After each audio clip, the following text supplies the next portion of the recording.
how does EdTech investment and how do advisory services work?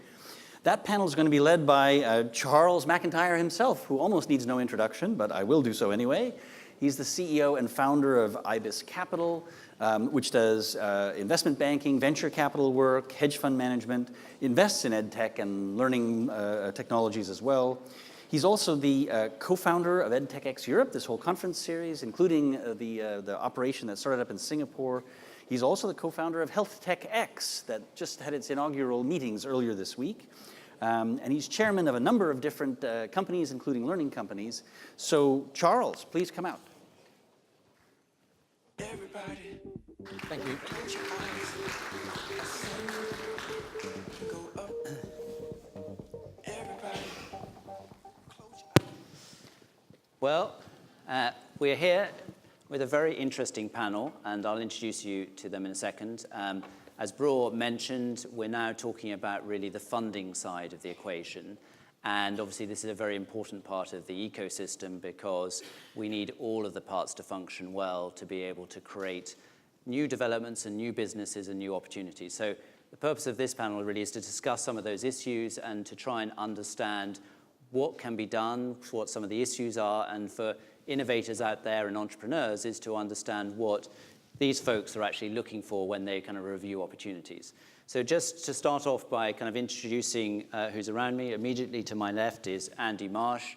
Andy Marsh is somebody who I've known for a number of years, and he, a couple of years ago, launched his own fund, and that fund invests in slightly later stages than some of our other panelists, which Andy will explain in due course as we go through the questions, but more recently has invested in a business called LearnLight, which is based in Spain, and it's one of their sector focuses is education technology and education businesses. So welcome, Andy. Thank you. Marie-Christine is somebody I've had the pleasure of knowing for a number of years. Marie-Christine has done the transition from the corporate world and has held many kind of high-flying jobs in the corporate world, and then more recently has started to look at the education markets and from the financial side. And interestingly, she is about to launch a fund focused just on EdTech, which will come into play later this year, isn't that right? Yeah, September. Yeah. And then at the end, we've got Jennifer Webb, who is also another one of the characteristics you'll find about the panel. All kind of have an entrepreneurial background as it relates to launching and setting up funds. So not only are they backing entrepreneurs, but entrepreneurs in their own right. And Jennifer Webb is involved with the LGT Impact Fund, which has a different angle, which is that it looks at also social impact as well as part of its investment thesis. So as we kind of explore this subject, then we've got looking at slightly bigger deals here with Andy. We've got kind of Series A and a bit of Series B that Marie-Christine, and then we've got the same kind of in terms of Jennifer, but with a social angle kind of added on top. So it should be a really interesting kind of coverage of the whole kind of subject. So where I'd like to start really is, one of the challenges that we have, particularly in Europe, is the fact that there is a sense of a shortage of capital. And last year it had grown in terms of what was being invested in EdTech. We had close on 900 million that was being invested into EdTech, and that was a substantial increase on the year before, threefold increase. But if you compare that to the States or to Asia, Europe is really lagging in terms of kind of the amount of investment. And that seems to be strange because if you compare the kind of geographies and the stats, what you discover is that Europe is, in terms of number of people, is bigger than the States, has a similar number of kind of body of students. You would expect there to be a similar level of investment into education technology. And so I guess what I'd like to start is just understand, do we have a sense of why we don't have so much investment? And Marie-Christine, you have a kind of useful European context from it in terms of what you've done, and you've seen it from lots of different angles, I imagine. Why is this, and what can we do about it? So the idea of launching EduCapital was, in fact, came from a conference here 2 years ago, because 2 years ago I came here and I saw, I was a VC, a traditional VC, you know, in tech companies, and basically having done 2 small investments in EdTech, and I liked this area because I think it was making sense. And basically I saw a very good, you know, ecosystem of tech entrepreneurs in Europe, and I saw investors here from China, from India, from the US, but basically there was no money dedicated to EdTech investments. And traditional VC, basically they are not here. They are not coming to EdTech, perhaps because they're a bit more risk adverse than in the US. But you know, the good thing of EdTech is that we are sitting on a big market, because often when VC look at files, they are looking at the market, and we are sitting on a big market. We're sitting on a 1.1 billion market of education in Europe. We are digitalized at 2.5%. So even if we grow to 10%, we are sitting on a big market. So we were lacking money in Europe to fund companies in the area, and mostly to make European leaders emerge. I think our ambition is really to focus on 10 to 15 companies and make them grow and become European leaders. Can I ask you then an indiscreet question, which is, I mean, how easy was it for you to raise that money for your fund? I mean, it was not easy. It's like all entrepreneurs in the EdTech. EdTech is an area which is a bit scary for traditional investors, mainly because of the local regulations in every country. Yeah. And people are afraid that, you know, the go-to-market, we might speak about that later, but it's true that the go-to-market with B2B in schools is quite complex, because it depends on local regulation in every country, and it depends also on a political will. In France, we're quite happy to have a new president, you know, which is really in favor of EdTech education, but it has to come from higher, you know, will in the country. So Andy, you've got a new fund up and running, and I guess first of all, you know, how easy was it for you to raise capital, and how do you look at EdTech in terms of the, I guess, stage and kind of some of the issues that you see in terms of why there are less opportunities to invest? Well, I guess I was lucky because I had investors that knew me from a prior life. So you must have been a good investor. Okay, you know, all right. But the point is that always helps if you've got some friendly people to back you in anything, in any walk of life, whether you're starting up an EdTech business or a private equity business, you know. So I was lucky in that context. I mean, my observation about funding in Europe, and certainly there's a couple of observations. One, if you've got the right sort of business of scale, and I'm not talking about the VC market, private equity-wise, if you've got a business of scale, super growth plans, there will be no shortage of funding whatsoever, right? So that's just not going to be an issue. If in the VC world, I think you're right. I think it is a bit difficult. But what Europe is a fragmented continent, not one massive like the United States. Albeit the United States has local regulations and state by state, doesn't it? So I think from things we look at, for instance, when we're looking to invest, is we look at who's actually paying the invoices at the end of the day.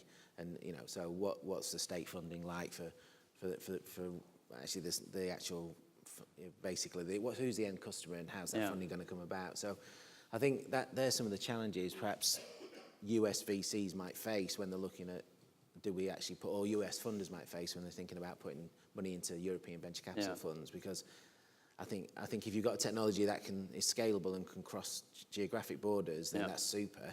The issue is you need to understand every single jurisdiction you operate in, don't you, and where the funding is coming from. So I think that's bring Jennifer in actually on this, because I think one of the interesting things about your fund is, as I understand it, I mean, you've got very much kind of old school European backers, and some of the two oldest and most renowned kind of banking groups in Europe, and they've come in to invest into, you know, something that's completely different, which is about the new. And I guess one of the questions is, why have they done that, and do you think there is more of that type of capital around? I'm from a fund called Impact Ventures, and as discussed, we were founded by a collaboration of LGT Bank and Berenberg Bank. I do think there's an increasing sort of pool of capital available in the impact investing space. For these two banks, it was driven primarily by increasing interest in high net worths and their family offices to invest, you know, to deploy capital in that way. I think, you know, speaking on the sort of European funding point, I think, you know, I agree and echo everything that's been said so far. The European market kind of is less developed than the American, but also in impact investing, where we're looking, the UK is leading the world in terms of its social impact investing capabilities and market size. So for us, when we're looking for socially orientated entrepreneurs, we typically find, there are a lot more of them in the UK than there are in Europe as well, and our investing space is far more developed here than it is there. So. Okay.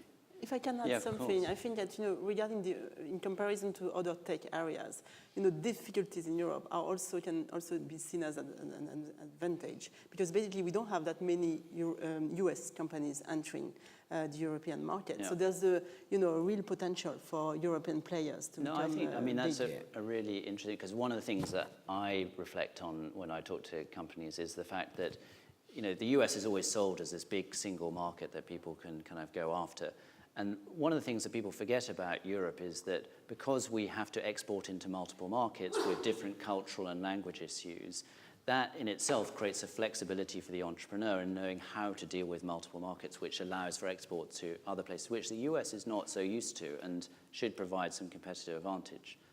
But just pushing this on, I guess, thinking about that European context and then looking as investors, I'm sure that a lot of people will be interested to know is, what do you guys look for in these businesses when you choose to invest? I mean, what makes a company something that you actually want to put money into versus one that isn't? Because, lots of people go around banging on doors kind of asking for money, and they know it's a hard process. So I'm sure they would love to know some of the secrets of kind of, if you do this, then you're much more likely to get investment. Marie-Christine, what would your advice be? The first thing we're looking at is the team, because everything is execution. Everything is execution. So basically, it's a CEO with a vision. Somebody that wants to really change the way we learn. That has really a long-term vision. And then I don't believe that much into a one-man show. We often look at team, and the ideal team is one guy obsessed by his product, the product is key, differentiation of the product, the usage of the product. One guy really obsessed by the product and how people use it, and one guy is obsessed by the data on his product, all the analytics on the product. Are people using the product? Are there repeat usage? And then the mix with another guy with a business, background. Either marketing if it's a B2C product, or sales if it's a B2B product. So this is the ideal combination. And then if there's a third person in the team with a learning background, it's even better. But it's so interesting you've left the learning to last. I mean, Andy, let's take LearnLight, which you recently built. I mean, what when you looked at that, what was the things that you kind of drew out and said, that's actually a business I want to invest in? Two things. We started out looking for a business in a fast-growing space, which was around English language learning. So looking at a macro factor to start with. Yeah, so we looked at the macro factors first, which is very much how we sort of invest at Beech. But then we said, right, well, what's the right business model to capture the growth or accelerate that growth rate in that marketplace? Yeah. And in our case, we figured out that actually blended services around, or virtual training is actually the hot space in English. In language training, for instance, so is that business, the ability of a business model to disrupt an already high growth marketplace or accelerate their growth over and above what the marketplace is. That's key for us. And where did the team factor in? So picking up on kind of what Marie-Christine was saying. This is the very basic, investors sort of guide to how to invest. It's all about the team. Yeah. People. But on that point, it's very easy to say people. But what do we mean by that? I mean, do you do kind of a due diligence on them? Do you accept them at face value in terms of what they've done? How do you really check whether I think that's probably more important in the VC world in some respects. I think in private equity, we look for them to have a demonstrable track record in delivery. So you'll get that with the more established if they can business. show what they've done, so present their track record. Then that gives you a tick in the box for them as a team. Absolutely, really important in private equity. Obviously, might be slightly different. So Jennifer, that's a really good point. So you have somebody coming along, and you've also got a social impact issue. Yeah. And so they say, look, this is going to change the world for people, but I've never done it before. How do you judge it in that situation? Yeah, absolutely. We do invest at an early stage, so we are working with entrepreneurs who may be first-time entrepreneurs. And so when we're engaging with those entrepreneurs, really, some key things that I typically look for are certainly, is there at least one person on the team who's sort of truly excellent, really inspirational, with a really strong vision, and in our case, also an impact vision. So. And just on that, yeah. what is an impact vision? In the education space, it's a vision to improve. We look at a few different things, but in education, typically what we're looking at is improving outcomes for the students is key. In particular, we're interested in trying to solve the attainment gap for more disadvantaged pupils. So anything that's addressing the attainment gap is particularly interesting for us. Yeah. But also we're quite interested in teacher workloads and kind of, anything that can improve kind of a teacher's ability to deliver is something that we're also looking at. Yeah. And how do you marry that? I mean, you are a financial fund, you've got a profit motive in terms of what you're trying to do. How do you marry those values, which are obviously very laudable, but how do you marry that with a profit motive as a fund? Yeah, we're looking primarily for businesses where we see alignment between those two factors, which in education is easier than in some other sectors. So, for example, we've got an investment in a learning management system.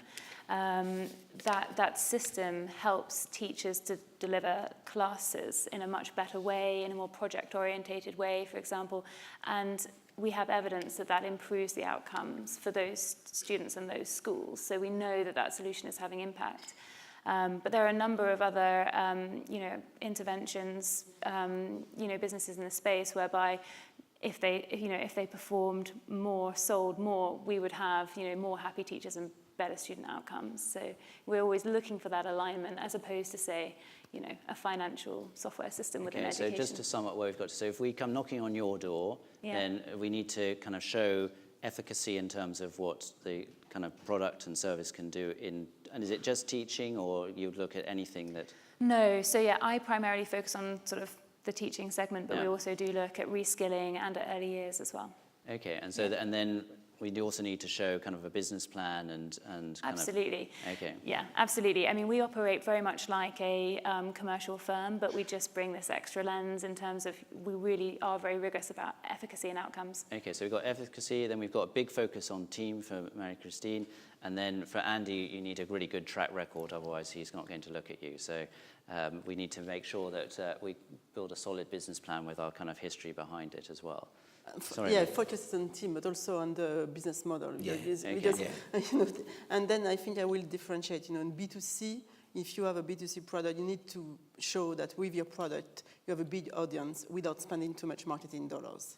Okay, so that's really a really good question because one of the things that I've seen is the kind of financial community, not unsurprisingly, love subscription models. So you turn up and say, look, we've got a business and it's, all these schools are signed up for multiple years and so therefore it's very predictable. You get other businesses which are much more, say, B2C or content focused. How do you look at these different business models and judge which are the ones to back? Jennifer, perhaps you start on that. Back both B2C businesses and B2B. I think in education it's interesting because the B2C is sometimes more complicated. Is it the parent or the child, that's paying? So is it B2C to C almost sometimes? But what we're looking for, regardless of what the business, regardless of the channel the business is primarily selling to, it's clarity over what that is and sort of metrics and understanding of how do they drive that. So can they evidence that can the entrepreneur evidence that they really know how to control demand through that channel? Yeah.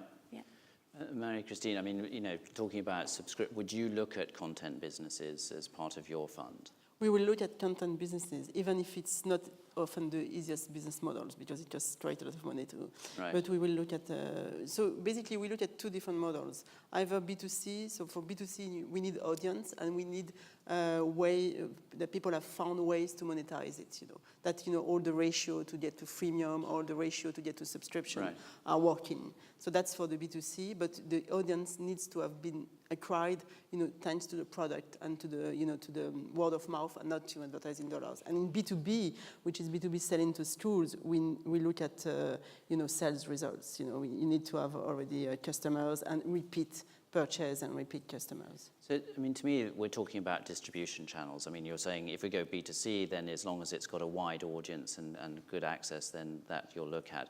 In the kind of schools and training kind of markets, then, customer acquisition and kind of that distribution channel is much harder. I mean, Andy, what's your view on how to judge whether somebody's got the right distribution channel into their respective market?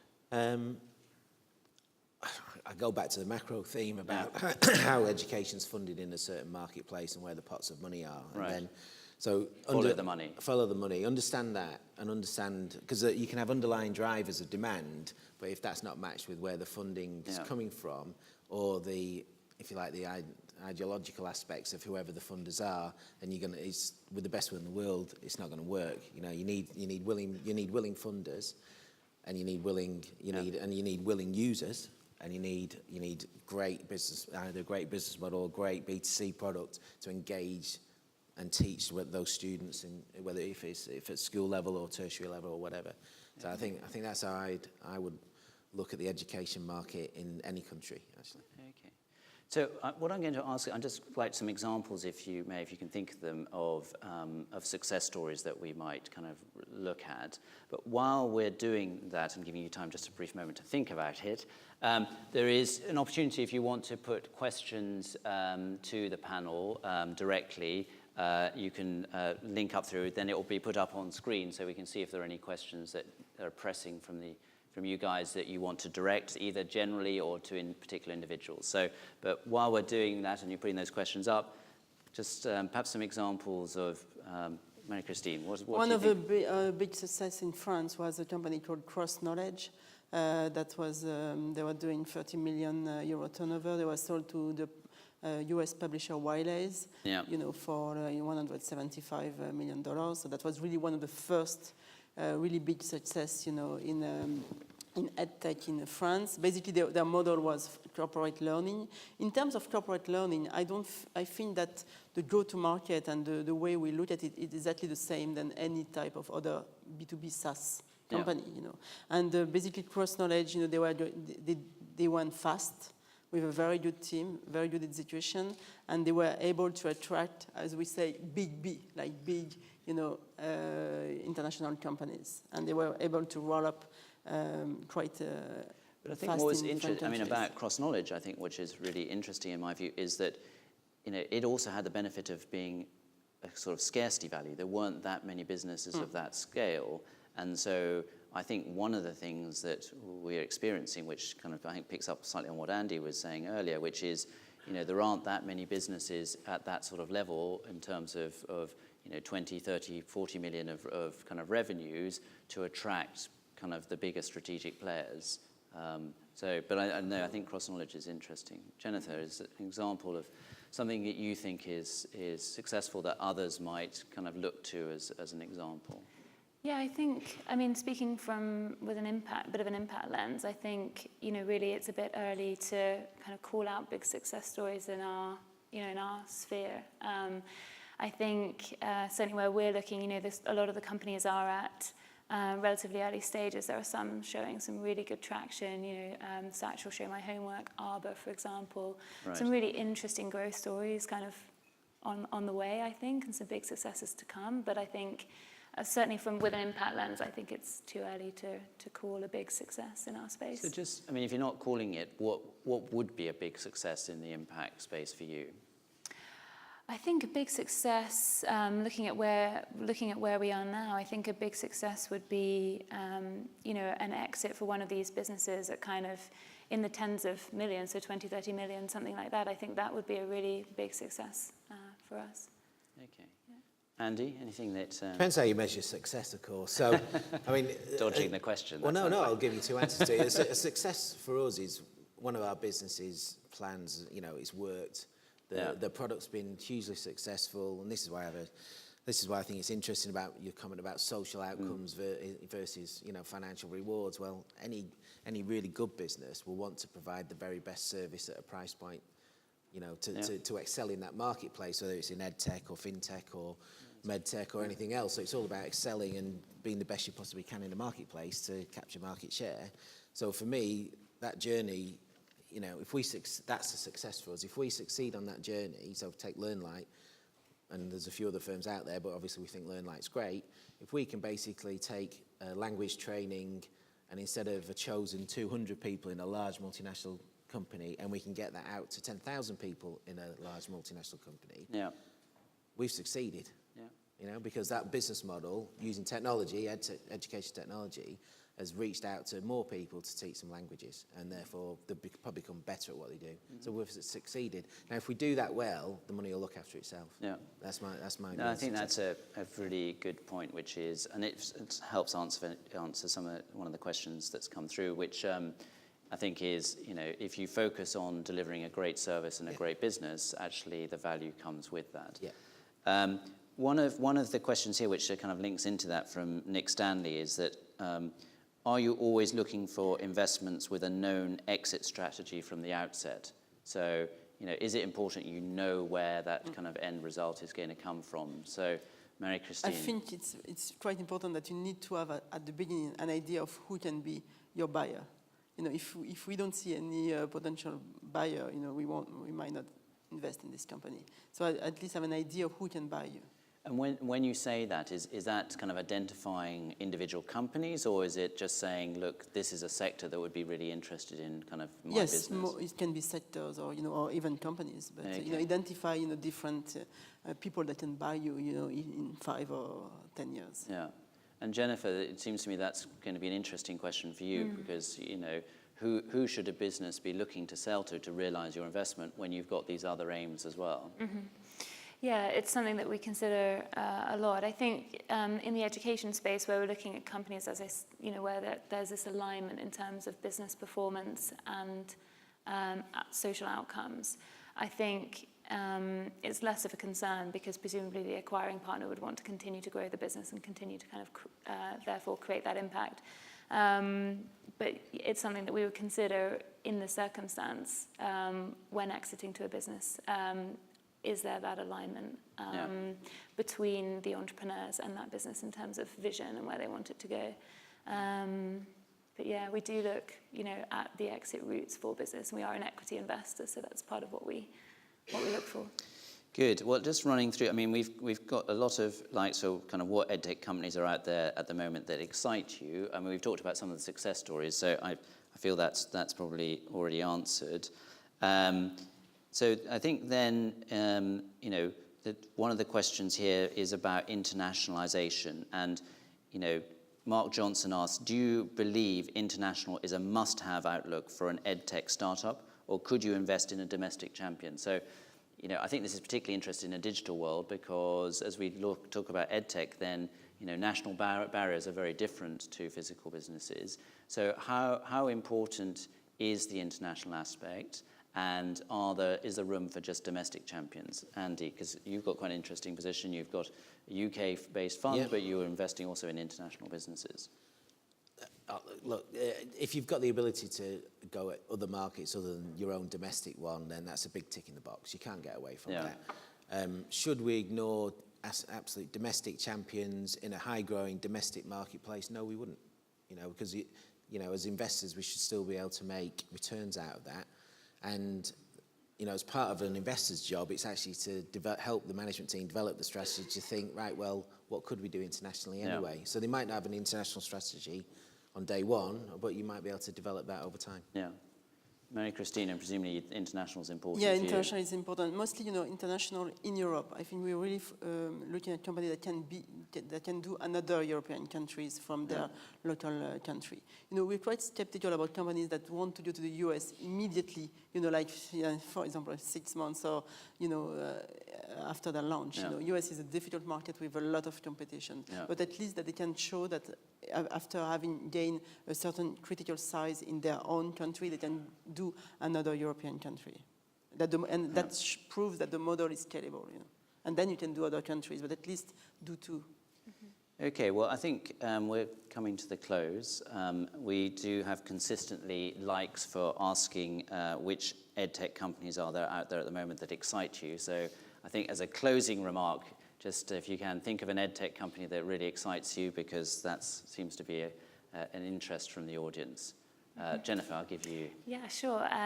So I think one of the ones, very exciting ones at the moment is Tech Will Save Us.